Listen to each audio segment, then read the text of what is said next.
दौड़ की फरमाइश की थी जनाब मोहम्मद एहसान फ्रॉम पधराड़, दौड़ सुन के।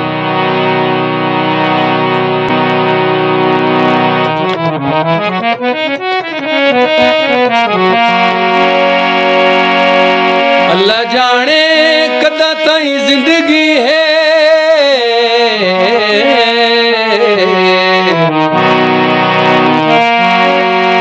कोई सहदा जदान विसा नहीं,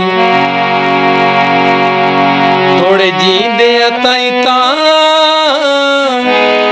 सांगियां दी ओए मेरे सिर तो पगड़ी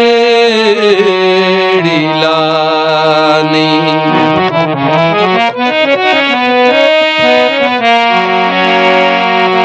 बंदे ताड़ियां कान तैयार खलोते,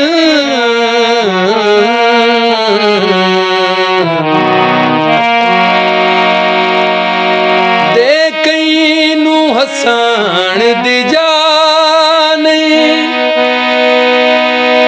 ओ एक तू बंदा दर्द तेरा जीरो, ओ जग रुस वंजे कोई परवाह